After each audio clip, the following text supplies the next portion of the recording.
It was a chilly November evening. The wind was quiet, but ever present. I was making my way home on the railroad tracks.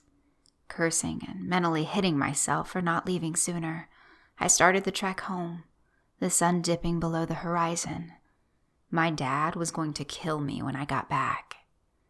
He always wanted me home before dark. I'm not sure exactly why, though. The tracks had become familiar to me over the year of walking them.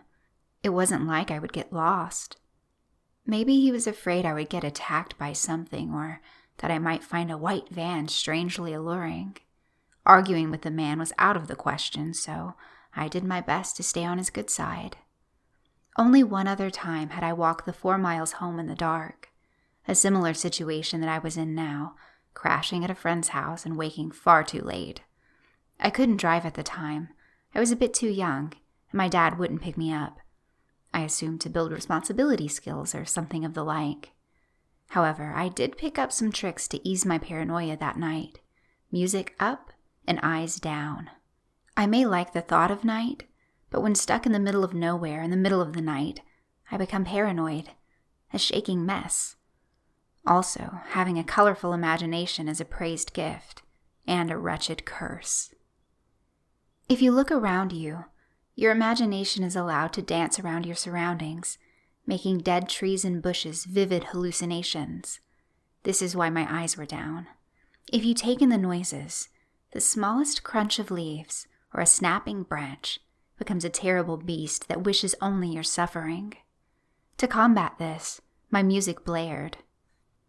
The only way I got home that night was watching the dim moonlight bounce off the rails beside me and drowning out any misconceptions about my surroundings. Not feeling like being scolded for getting home late, I tried to race the sun as I got onto the tracks. The sun was defiant, though, and fell only 20 minutes later, plunging me into darkness. A gut feeling of impending doom in the form of my dad set firmly in my stomach. Realizing this, I slowed my pace and began to tread steadily home. My previous experience kicked in. Not wanting to feel the effect of the shadows around me, I put my music in and locked my eyes to the rocky path between me. It's really a strange feeling to walk at night with not a single light for hundreds of yards. Sure, the tracks were built along a road, but the road was a good couple 100 feet away. Homes dotted along the way on one side, and cornfields on either side, separating me from the homes on my right. Being November, the fields had long been harvested, leaving only rugged, torn landscape. A minor tree line on either side poorly concealed the railroad and completed the pathway. Time passed, and my way only grew darker. What were once dead trees, empty cornfields, and distant houses became silhouetted with blackness, and the rails gave off a familiar glow from the moonlight. I could faintly see the tree line in which my home lay. I had a long way to go. Thoughts filled my head, not of terror or the fear of being jumped by someone, but of regular problems. Well, I can't say regular, as everyone has something to preoccupy them. I had an excess amount of time when I walked. Doing this gave me about an hour and a half each way to myself, the dull hum of music in my ears. The lyrics and beats didn't really stick with me, but the white noise really does aid in my self-pity. I can only think of the wrong things. I'm not sure why, but every time I do get a chance like this, I only talk down to myself, crushing my dreams and aspirations. My greatest enemy is myself. It's a mindset that I can't seem to rid myself of. Maybe this is why I lose confidence in situations like this. The darkness. These thoughts brought me back to reality as I realized I was still in the shadows.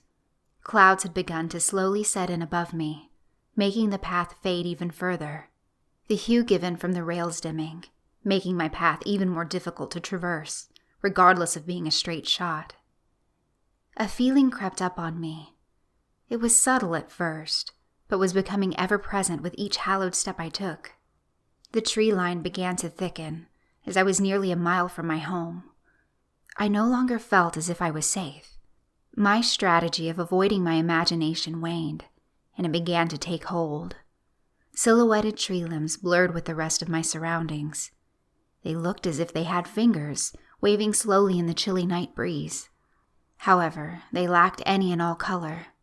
The rocks seemed flatter to me, losing the distinguished texture each had before. Once warmly lit homes in the near distance extinguished as the trees on my right blocked them out, that long-lost paranoia surfacing once more. I remembered I had a knife in my left pocket and withdrew it quickly, as if something would assault me at any given moment. It's a strange thing holding a weapon, whether it be a knife, a rock, or even a stick. The feeling it gives someone, that is. It gives one the sense of comfort, as well as the thought that one could take on anything the world slung at them. It did little for me, however. I gripped it tightly in my right hand, holding it at a steady stance while continuing my trek. I was well aware of what kind of things came out at night, having run into a few myself in the wee hours of summer evenings, and the daunting sight of seeing road, or rather rail, kill. It could be as harmless as a deer or a lizard, or as aggressive as a coyote or a defensive skunk. Possums usually didn't care too much. They simply kept on walking or tried their best to avoid any altercations. However, being me and as terrified as I wasn't about to take any chances. One day you'll run into something that isn't afraid of the sound of your footsteps or smell, but rather defensive about it. Almost. I was almost home. Another half-mile, and I was in the clear. I only had to go through an area with trees on my right and a cornfield on my left. Easy, I thought to myself. But something didn't seem right. A feeling settling deep in my stomach that something was following me. I knew I had to keep walking. Well, that was my conscious mind anyway. My subconscious mind had other plans.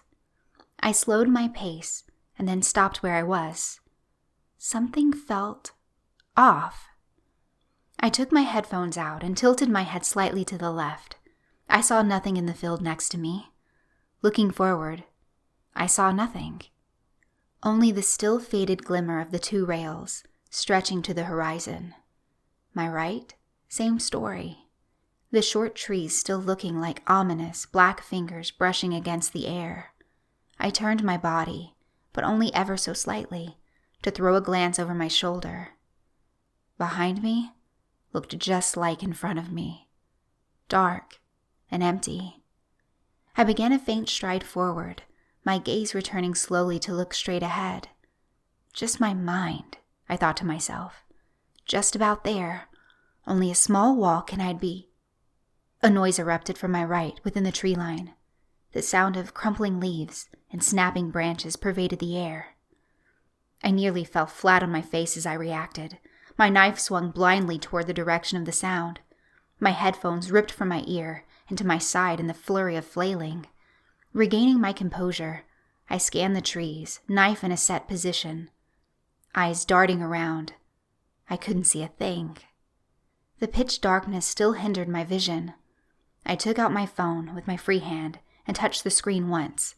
The screen lit up, and I used it effectively as a flashlight. Searching the area, I couldn't find a single indication of where the sound came from. I was about to put it away when I saw a strange-looking object. I crept down the side of the tracks to get a closer look. My foot freed a loose stone, and it rolled toward the object. When the stone got near, the object hopped out of the way and bounced off into the underbrush. My heart skipped a beat when it moved, lowering itself from my throat to my stomach. Just a damn rabbit. It angered and relieved me. I stood back up and made my way to the tracks. I stopped briefly to look at my phone. No minutes. Putting the useless flashlight away, I reached for my headphones. Groping around in the darkness, I couldn't find them. I had lost them when getting down to the underbrush. Cursing myself, I started walking again. Casting a glance around me, then behind me, I found nothing. Still, the foreboding shadows.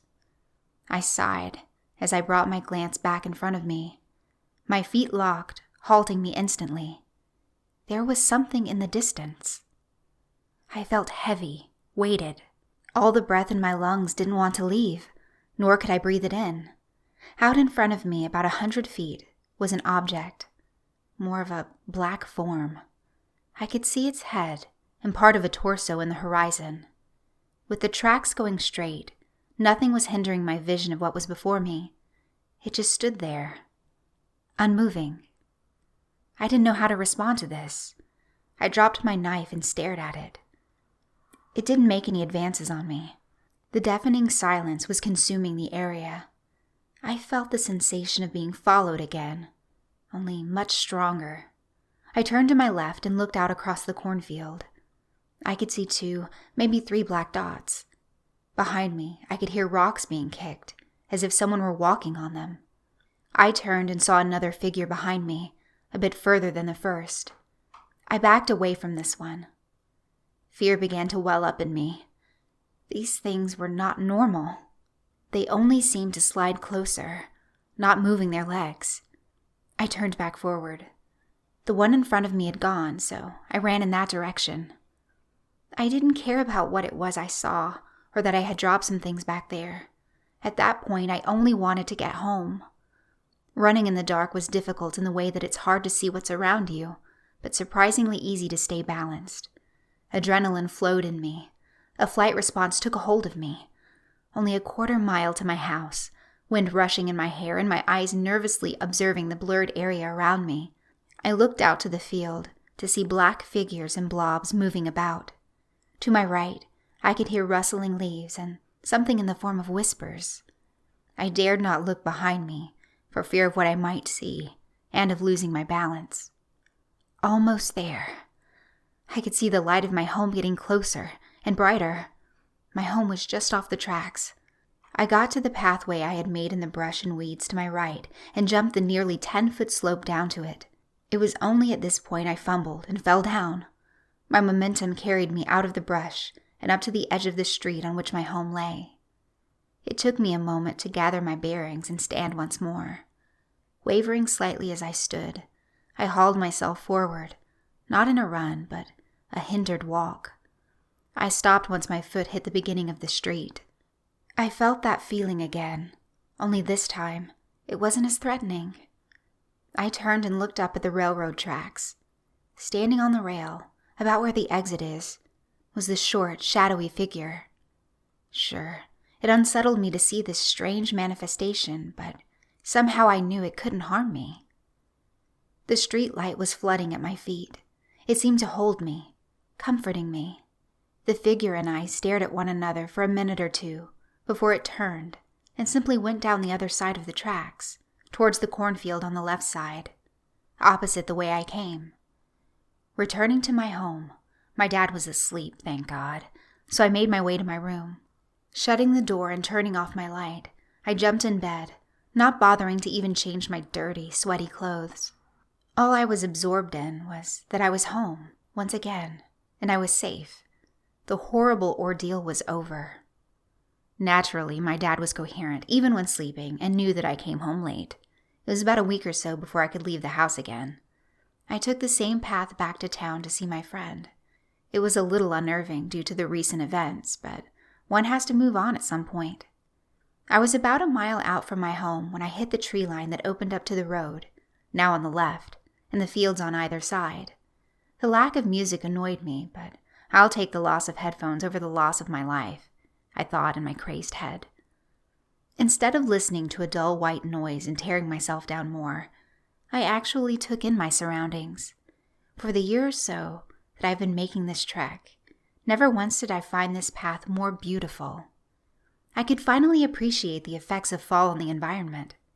It was awe-inspiring. With fresh air in my lungs and the astounding sights around me, I felt like I could carry myself better. It felt good after so long of a down streak. I was just about out of the heavy tree line when something caught my eye.